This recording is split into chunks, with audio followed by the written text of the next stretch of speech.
Capítulo 1, Lamentações de Jeremias. A desgraça de Judá. Lamentações, capítulo 1, do versículo 1 ao 22. A terrível situação da cidade. Versos 1 ao 11. O povo de Judá orgulhava-se da cidade de Jerusalém, pois era sua capital e o lugar onde ficava o santo templo. Salmos 48, 84, 87, 122, 125 e 137. No passado, os jebuseus controlavam o monte Sião, mas Davi e Joabe tomaram-no deles. 2 Samuel 5, 6 ao 10. 1 Crônicas 11, 4 ao 9. Apesar de ser chamada de cidade de Davi, 1 Reis 8:1, 2 Crônicas 5:2, o Senhor é que foi entronizado em Sião. Salmos 9, versículo 11, Isaías 8, versículos 18. Aquele era o monte do Senhor. Isaías 2, 3. Por esse motivo, os judeus acreditavam que sua cidade era invencível, especialmente pelo fato de abrigar o templo do Senhor. Porém, Deus preferia que sua cidade e seu templo fossem destruídos por pagãos a ver seu nome elameado pela vida perversa de seu povo. O retrato apresentado é o de uma bela princesa violentada, desgraçada e abandonada para lamentar sua triste condição. A cidade é chamada de filha de Sião. Lamentações 1:6, 2:1, versículos 4, 8, 10, 13 e 18. Lamentações capítulo 1, versículo 6. Capítulo 2, versículos 1, 4, 8, 10, 13 e 18. Filha de Judá em Lamentações, capítulo 1, versículo 15, capítulo 2, versículo 2. E filha de Jerusalém, Lamentações, capítulo 2, versículo 13 e versículo 15. No passado havia cuidado de uma grande família, mas agora era apenas uma viúva solitária, com a qual ninguém parecia se importar.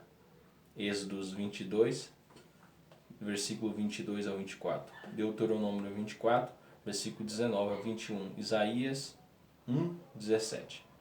Será que Deus havia se esquecido de proteger as viúvas? Deuteronômio 10, 18. Ela estava desolada. Lamentações 1, 4. Assolada, versículo 13. O mesmo termo usado para descrever Tamar, depois de ter sido estuprada em 2 Samuel 13, 20.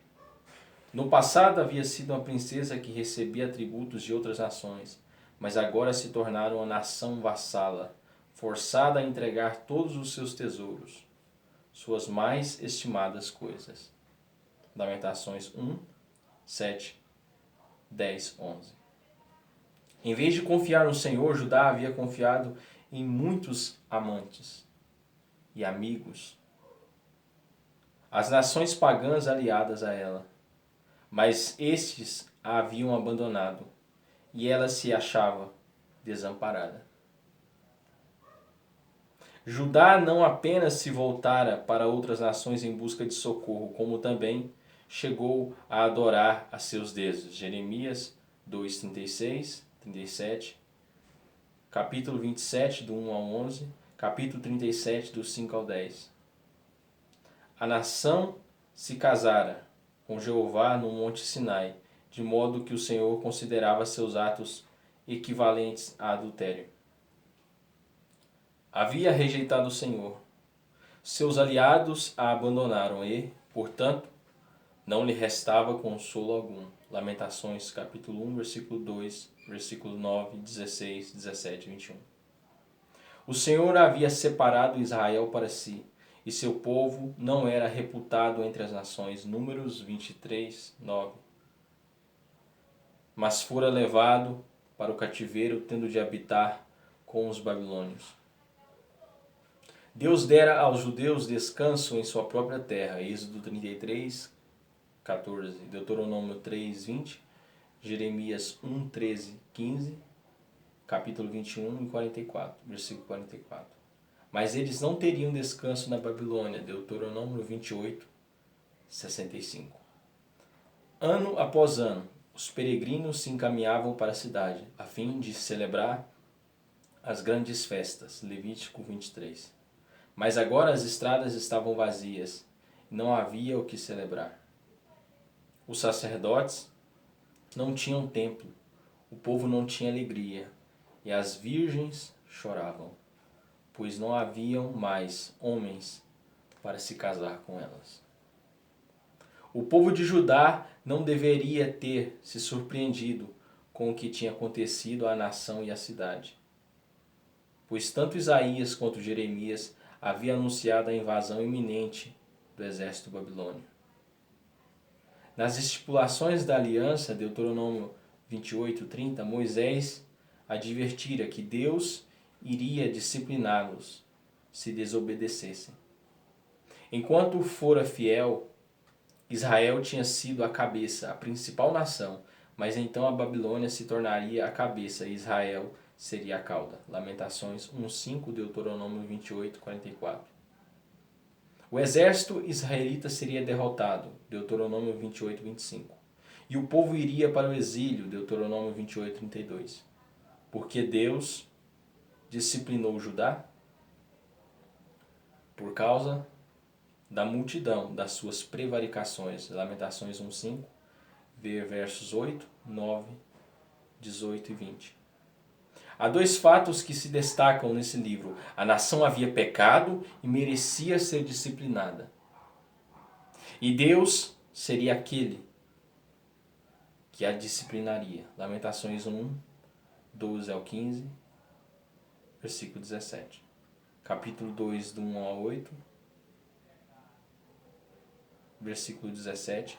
Capítulo 3, do 1, 37 e 38. Capítulo 43, versículo 43 e 45. Capítulo 3, versículo 1, 37, 38 e do 43 ao 45. Capítulo 4, versículo 11. Quando o inimigo penetrou os muros, os líderes fugiram como gazelas assustadas, mas foram pegos e condenados. Jeremias 38, 14 e 28. Capítulo 39, do 1 ao 7.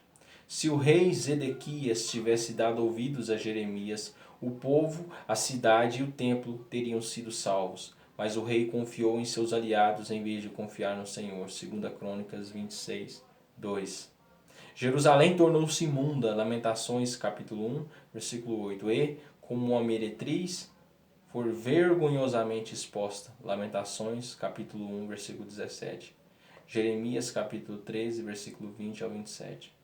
O povo continuou pecando e não pensou que seus pecados levariam à disciplina e à destruição. Deuteronômio 32, 28, 29. O salário do pecado é a morte. Romanos 6, 23. O inimigo entrou nos átrios do templo. Deuteronômio 23, 3. E levou os tesouros sagrados de Israel. E o povo teve de usar suas riquezas para comprar as coisas mais essenciais à sobrevivência. A súplica da cidade por socorro e compaixão. Versos 12 ao 19. Observe a repetição do termo o Senhor nessa passagem.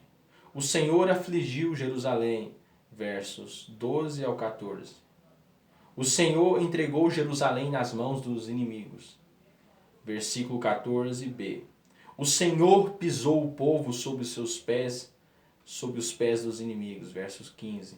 O Senhor ordenou o ataque do inimigo. Verso 17. E justo é o Senhor. Verso 18. O profeta sabia que Deus estava no controle da história e do exército babilônio. que o exército babilônio estava a serviço do Senhor. O inimigo não mostrou misericórdia alguma quando a ira do Senhor foi derramada durante a invasão. Lamentações 1:12, capítulo 2, versículo 1, 3, 6, 21, capítulo 3, versículo 43, 4, 11. A ira de Deus é uma ira santa, dirigida contra o pecado. De acordo com a lei de Moisés, se a filha de um sacerdote fosse culpada de imoralidade, seria queimada até a morte. Levítico 21:9. Israel era um reino de sacerdotes. Êxodo 19:6. Mas havia traído o Senhor e se unido a ídolos. Juntamente com a figura do fogo, Jeremias usou outras ilustrações para descrever a situação terrível do povo.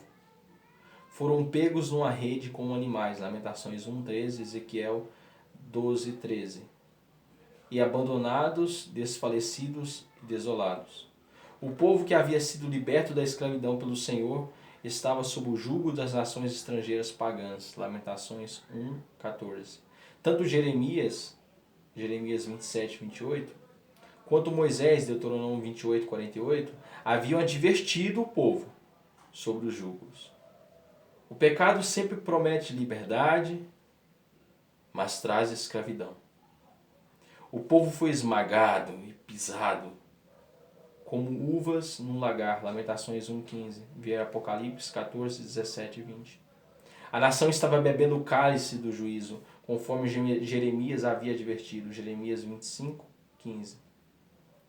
Sua alegria havia se transformado em pranto. Lamentações 1:16. Capítulo 2:11. Capítulo 3:48. Mas ninguém se oferecera para consolá-la, nem para enxugar suas lágrimas. Jeremias havia chorado copiosamente pelos pecados de seu povo. Jeremias 9:1, 18. Capítulo 13, versículo 17. Capítulo 14, versículo 17. Mas não deram ouvidos à palavra de Deus. Mais uma vez, os aflitos clamaram para um transeunte qualquer, pedindo compaixão e socorro. Lamentações, capítulo 1, versículo 18. Mas não havia quem pudesse salvá-los. Os governantes de Judá haviam buscado a ajuda de seus aliados, gentios, especialmente o Egito e da Síria. Mas seus amigos e amantes falharam e não cumpriram as suas promessas. Isaías havia lhes dito para não confiar no Egito. Isaías 31. E Jeremias repetira a mesma mensagem. Jeremias 2, 18, 36. Como é triste quando o povo de Deus procura a ajuda do mundo em vez de buscar o Senhor. Os soldados babilônios não tiveram misericórdia dos líderes religiosos, como os sacerdotes, nem dos mais idosos, como os anciãos. Lamentações 1:19, 2:10, 4:6, 5:12, 5:12 e 14. Os sacerdotes eram sustentados pelas ofertas do povo, mas já não era possível haver ofertas. E os anciãos eram cuidados pelos mais jovens, que foram mortos ou deportados para a Babilônia. Tudo isso cumprimento das advertências da aliança. Daniel 28, 32, 50. A comida tornou-se tão escassa que as mães mataram e comeram os próprios filhos. A oração da cidade, versos 20 a 22. Cada um dos 3 primeiros capítulos termina com uma oração. Lamentação, capítulo 1, versículo 20 a 22, capítulo 2, versículo 20 a 22, capítulo 3, dos 50 ao 66. E o capítulo 5 inteiro é uma oração. Os aflitos haviam clamado ao Senhor. Vê, Senhor, a minha aflição. Lamentação 1:9. E os transeuntes, considerai e vede se há dor igual à minha. Lamentação 1:12. E em seguida oraram, olha, Senhor, porque estou angustiada. Lamentações 1:20. Sentiram um grande tormento no corpo, mas ainda maior foi o tormento do coração, pois haviam pecado. Se deixassem a cidade, seriam mortos pela espada. Mas se ficassem na cidade, morreriam de fome. Ver Ezequiel 7, especialmente versos 15. O aliado de Judá, amigos, amantes, não apenas se recusaram a ajudá-la, como também se regozijaram quando o reino de Judá e a cidade de Jerusalém foram tomadas pelos babilônios. Ver Salmos 35:15, Jeremias 48:27 e Jeremias 50:11. A oração dos judeus ao Senhor era: traze tu o dia que apregoaste, por meio dos profetas, o dia em que a Babilônia seria derrotada. Isaías 13:14, Jeremias 50:51. Jeremias capítulo 50 e 51. No entanto, é possível que essa oração seja inclusive a promessa de Deus de que depois de 70 anos os judeus seriam libertos do cativeiro e poderiam regressar para construir Jerusalém e o templo. Jeremias 25, do 1 ao 14. Ver Daniel 9, do 20 ao 27. Ao encontrar-se em dificuldades, os judeus se voltaram para a palavra de Deus. Foi uma pena não terem dado ouvidos a ela muito mais cedo e evitado tantos problemas. Faze-lhes como fizeste a mim. Não é exatamente uma oração cristã, mas representa os sentimentos verdadeiros do povo. Salmo 137, versículos 7 ao 9.